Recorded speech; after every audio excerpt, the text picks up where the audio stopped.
안녕하세요. 한의사 김영서입니다.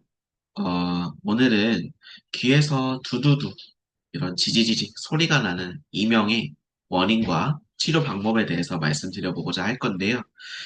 실제로 저 같은 경우에도 비염이 생기면서 귀가 같이 이렇게 기능이 떨어졌었고 이관 기능 장애, 청력이 떨어지는 거, 메니에르병까지 겪었던 적이 있습니다.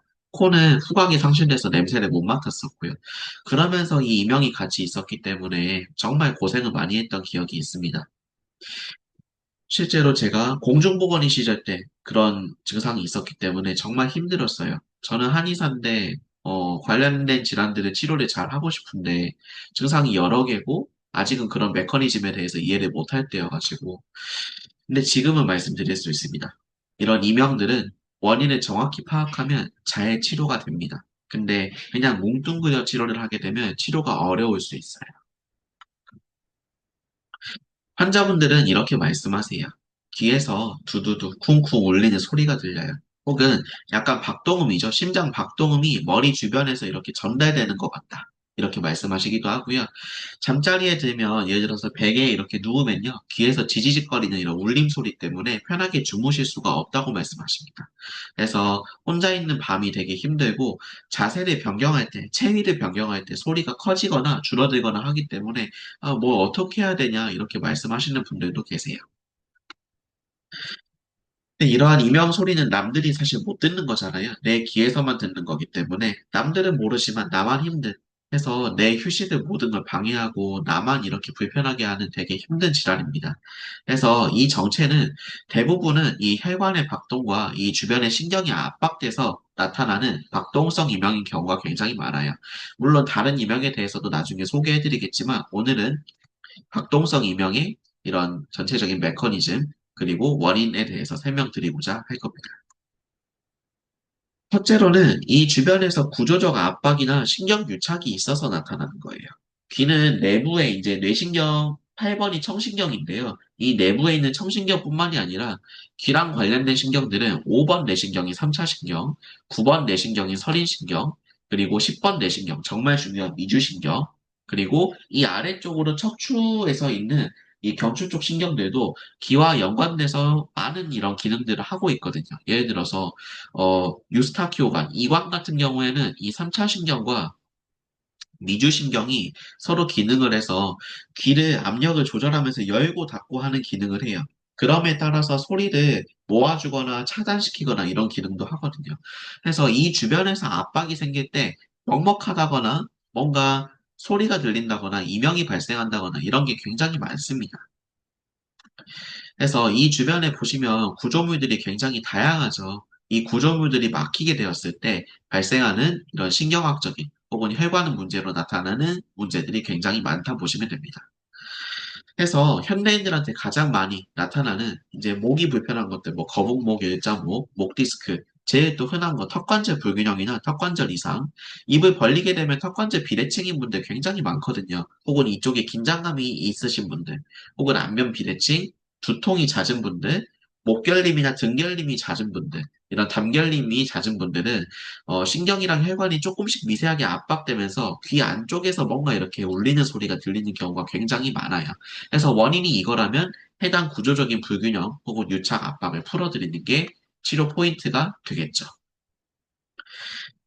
그리고 자율신경 불균형, 좀 몸이 힘들고 이런 패턴에서 바이오 리듬을 잃을 때 많이 나타나기도 해요. 기본적으로 스트레스 많이 받고 주무시는 게 불편해지고 불면증이 나타나고 수면 유도제 등을 자꾸 복용하거나 카페인 등을 많이 복용하시는 분들한테 많이 나타납니다. 이런 것들이 누적이 되면 내 몸에서 이 전체적인 항상성을 유지해주는 자율신경 시스템이 무너지게 되어 있어요. 특히 이 자율신경 중에 여기 빨강색으로 제가 표시해둔 미주신경이라는 게 있는데 미주신경은 몸을 편안하게 만들어주는 부교감 신경입니다.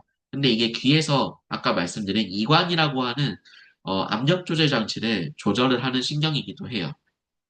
혹은 약간 전정기관의 이 보조적인 개념으로서 우리가 사실 잘 생각해 보시면 귀 밑에 붙이는 부위가 여기거든요. 미주신경 있는 부위.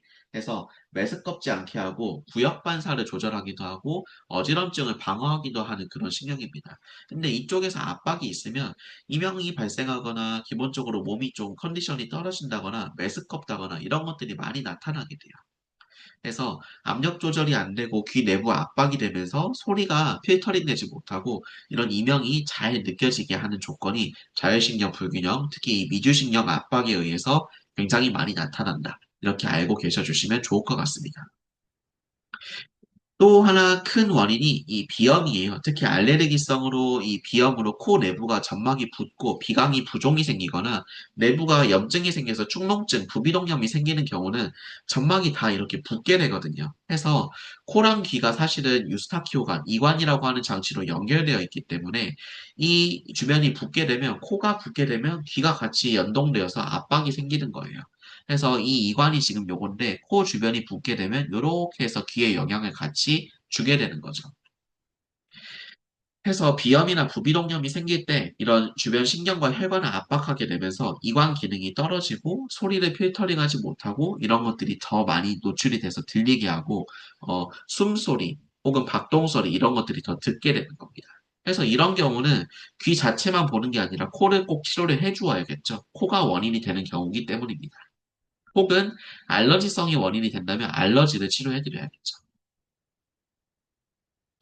해서 저 같은 경우에는 코 내부에 점막이 울혈이 되어 있고 어혈이라고 표현되는데 이거를 풀어주는 시술을 하고요. 이제 비강사요법이라고 표현을 하는데 이렇게 생긴 좀 굵고 긴 침을 통해서 조선대침이라고 제가 부르는데 요걸로 코 내부에 들어가서 사혈을 하면 피가 나면서 굉장히 시원해져요. 사실 아프다기보다는 시원한 느낌을 보통 받으십니다.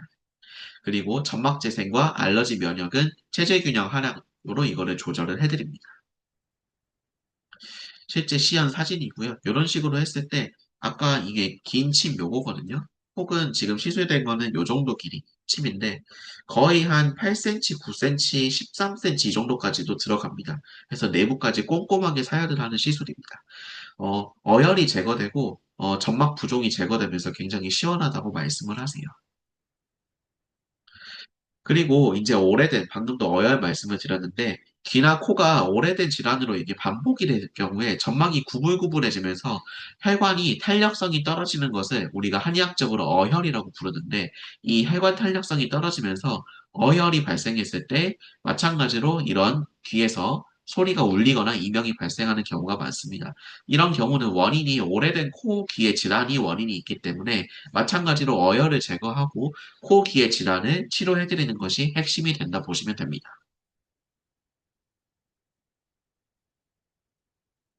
그래서 이 어혈을 푸는 약재들이 기본적으로는 체질별로 달라요.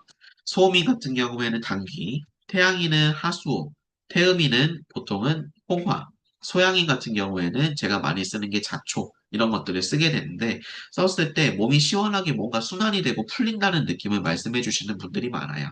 그렇다 해서 이거를 무조건 약재만 먹으면 안 되고 어떤 한약 베이스, 이제 환자분의 체질 몸에 맞는 한약 베이스에 이런 약재들을 가미해서 가장 최적화된 상태로 처방을 구성하는 것이 노하우가 되는 것이죠.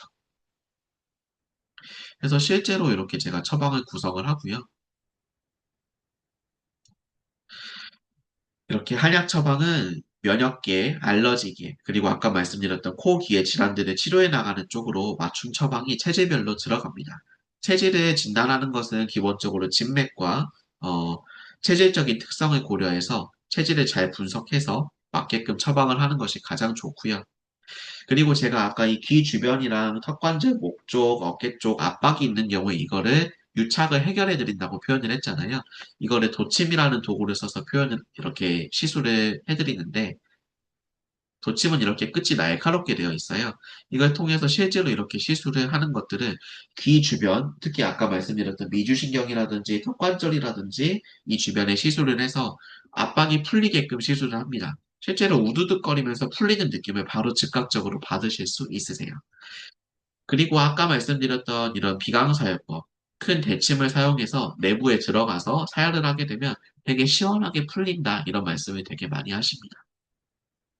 그리고 긴 니드를 통해서 코나 귀 쪽으로 들어가서 직접적으로 내부에 전달될 수 있는 약침요법을 병리적 특성이나 환자분의 체질적 특성에 맞춰서 이렇게 다르게 무조건 일률적인 시술만 하는 게 아니라 다르게 시술해드리면 훨씬 더 좋은 결과를 보실 수 있어요.